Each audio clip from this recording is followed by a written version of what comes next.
درود دوستان، پیاده روی امروز رو از کاخ نوروز شروع میکنیم، جایی که محل جشن‌های بسیاری هست از مراسم‌های در واقع ازدواج و مراسم‌های هنری و هر مراسم خوبی که فکرشو بکنید در اینجا برگزار میشه. این سمت من هم که فرونزه هست و ورزشگاه معروف استقلال تاجیکستان هست. ببینید دوستان، اون سری داشتم صحبت میکردم، قطع شد راجع به قیمت نسبی املاک، چه برای خرید و چه اجاره صحبت کردم. تا حدودی دوستانم در کامنت ها کمک کردن و نظراتشون رو ارائه فرمودن. خب ببینید، دوستان میپرسن در مورد وضعیت مالی اینجا. خب میخوام بگم که اینجا نسبتا میشه گفت که وضعیت مالی به طور کلی خوب هست، یعنی اینکه در حد خودشون میتونن به هر حال درآمد داشته باشن و خرج بکنن. حالا خب یه سری مشاغل درآمدهای بالاتری دارن، یه سری درآمد کمتری دارن طبیعتاً، ولی با توجه به اینکه خب ارزش پول اینجا نسبتاً مناسب هست، یعنی من فکر میکنم حدوداً مثلا اگه 150 کشور دنیا رو در نظر بگیریم، چیزی حدود مثلا 75-80 اگه اشتباه نکنم ارزش پولشون هست. واسه همین اینجا این تورمه زیاد اذیت نمیکنه و قیمت ها هم به حدود زیادی کنترل شده است و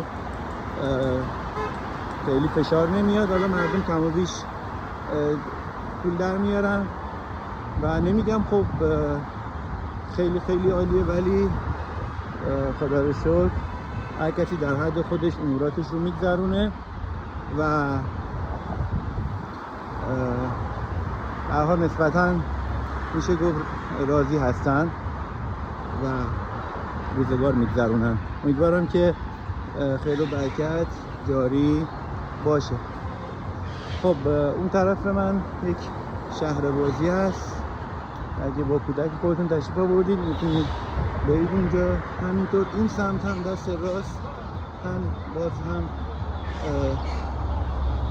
یک حوضچه‌ای هست و همینطور جای بازی، شهر بازی که همینطور میبینید این باغ رو، و اونجا هم یه دریاچه کوچیک هست که دور و برش قدم میزنن. خب در مورد وضعیت انرژی هم باز دوستان سوال دارن. ببینید، قبل از اینکه ما بیایم اینجا یه سری میگفتن آقا نمیدونم اینجا کلا برق ندارن، نمیدونم جیره بندیه، سهمه بندیه و چیزهای از این دست. حالا میخوام بگم اینطوری نیست. حالا تو شهر دوشنبه که ما یک سال بودیم قطعی برق خیلی کم بود واقعا، یعنی در حدی که واقعا خیلی خیلی طبیعی بود و شاید اونم بنا به ضرورت یا تعمیرات خیلی ما قطعی برق رو تجربه نکردیم خوشبختانه. و حالا شاید مثلا شهرهای اطراف دوشنبه، نمیدونم، من نرفتم اینجا، مثلا آیا ممکنه که انرژی برق سهمیه بندی بشه یا نه، دوستان بگن. من نرفتم و نمیدونم.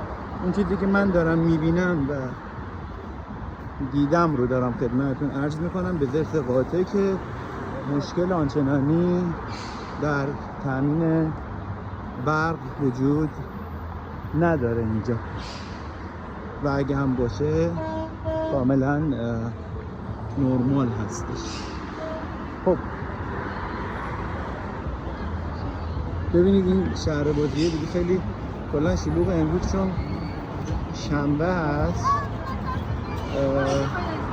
فکر کنم هرچی به شب نزدیکتر میشیم شلوغ‌تر هم میشه با کاهش دما، الان که گرمه یکم، ولی خب با این وجود خیلی شلوغه دیگه، مردم ریختن کلا. خب این هم از این.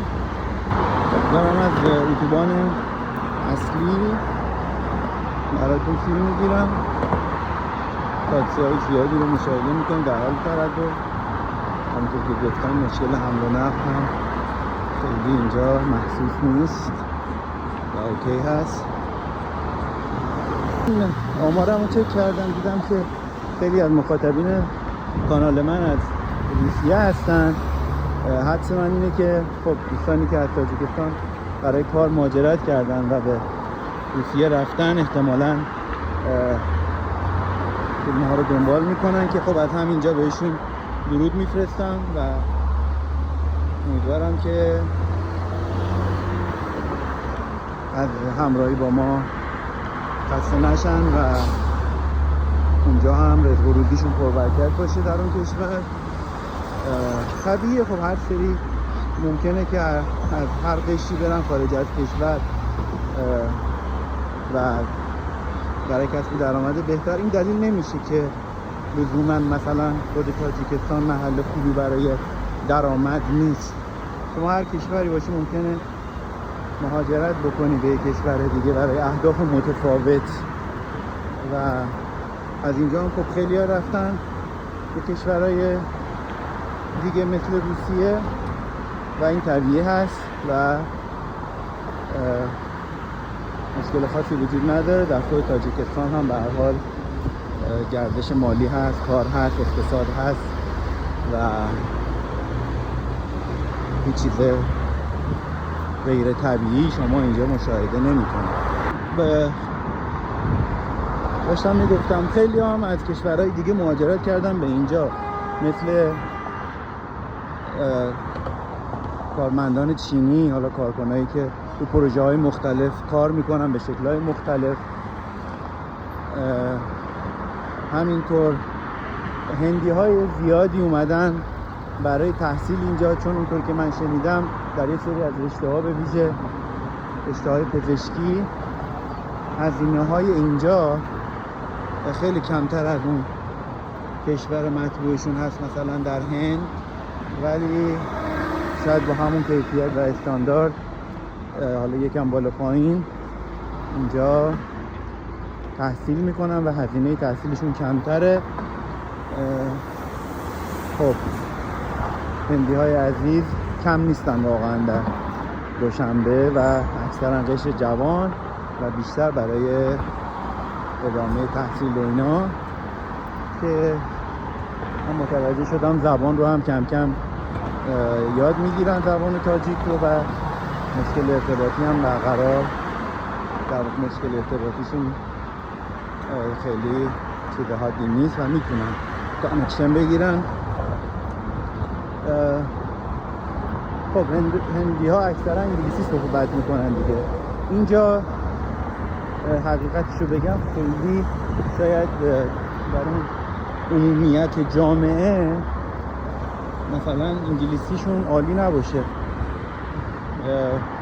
ولی با این وجود خب خیلی ها بلدن. یا مثلا اینجا مدرسه های انگلیسی زبان وجود داره که گرونترین مدرسه ها هم هست به لحاظ امکاناتی که میدن و اون فرم آموزشی خوبی که وجود داره، بنابراین گرون هست، ولی خب تعدادشون کم نیست و بس میشه گفت که نسل آینده احتمالاً زبان انگلیسی رو هم حتی بهتر از زمان حاضر میتونه که ارتباط برقرار بکنه. اینجا مثلا خوبی که وجود داره واقعا بچه‌ها زبان زود یاد میگیرن دیگه. حالا مثلا زبان روسی بلدن، تاجیکی بلدن، اونایی که مدرسه انگلیسی میرن انگلیسی هم بلدن. مثلا بچه 7-10 ساله میبینی 3 تا زبان بلده که خب این خیلی عالیه. و ما یکم افسوس میخوریم که چرا در کشور ما این بحث نیستش. ما تو کشور خودمون انگلیسی رو در حد دبیرستان و چند تا کلمه و جمله و در حد ارتباط اوکی میکنیم، بعد دیگه فراموش میشه. البته در ایران هم واقعا بگم و خیلی ها بلدن انگلیسی و میتونن صحبت کنن. آموزشگاه زبان زیادی هم وجود داره، ولی به طور کل من دوست داشتم که سیستم آموزشی باز قوی تر عمل کنه و در مورد زبان میتونن که بچه های ما زبانهای بیشتری رو یاد بگیرن. خب برای زندگی در اینجا و اقامت گرفتن هم هر کشوری شرایط خاص خودش رو داره. باید این شغل مربوط خودتون رو که درش تخصص دارید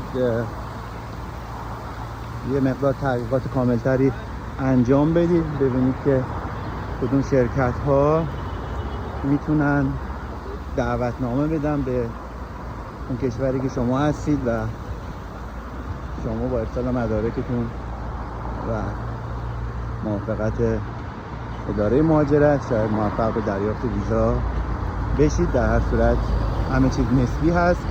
من پیشنهاد میکنم که هر دوستی که میخواد وارد تاجیکستان بشه و اون شغل و تخصص خودش رو به اجرا بذاره، حتما یک بار به صورت توریستی وارد بشه. میدونید که برای ایران خب 1 ماه هست و حالا پروازات انشالله باز شد کامل، تشریف بیارید، تحقیقاتتون رو انجام بدید و ببینید که آیا اون بازار کار مطبوع هست یا نه و بعد اقدام به اون درخواست خودتون بکنید. سیستم بانکی اینجا خوبه، تحریم نیست و عزیزانی که میان خب اگه توریستی بیاد فکر نکنم بشه گرفت، ولی اگر که فکر میکنم 6 ماه اگر اقامت داشته باشید میتونید که کارت ارزی هم دریافت بکنید از بانک های اینجا و بتونید که به کارهای بین‌المللی خریدایی که دارید ازش استفاده بکنید. ولی فکر میکنم حداقل 6 ماه نیاز به حضور در تاجیکستان هست. سرتون رو درد نیاریم برای امروز، فکر میکنم که کافی باشه و امیدوارم که ایام به کام باشه تا دیدار بعدی. بدرود.